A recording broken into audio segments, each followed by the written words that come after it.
Here in the U.S. tonight, Health and Human Services Secretary Robert F. Kennedy Jr. igniting an uproar now after removing every member of the CDC's Vaccine Advisory Board. We first reported on this last night here, and tonight now the protesters at the CDC telling our reporter the brain trust is gone, the people we trust on vaccines are gone. Steve Osunsami at the CDC tonight. Outside the CDC today, they're fed up. The brain trust is gone. The people that we trust to give us the right information, the scientific explanation, are going to be gone, and RFK Jr. is going to be the one calling the shots.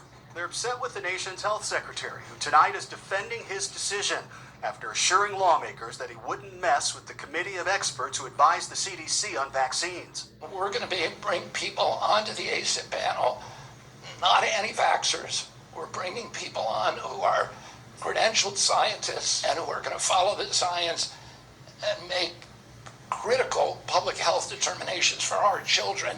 In what some say is a stunning reversal, RFK Jr. fired the 17 scientists, saying they'll be replaced. Dr. Noel Brewer got one of the pink slips. Healthcare providers used to look to ACIP to establish best recommendations based on evidence and expert advice, and that expertise has left the building. For years, Kennedy has questioned the science of vaccines.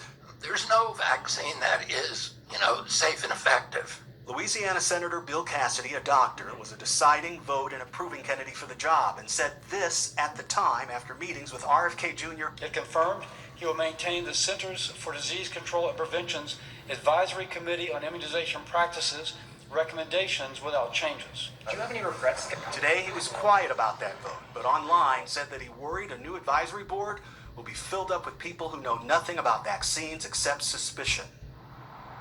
The senator says he'll keep talking with Kennedy about how he replaces these advisors. How this will affect public health policy is another question. This same group of advisors is set to hold a meeting later this month where they could potentially recommend a COVID vaccine for this winter. And it's this same group that recommends flu vaccines. David? All right, Steve Osunsami, who has been at the CDC all day for us. Steve, thank you.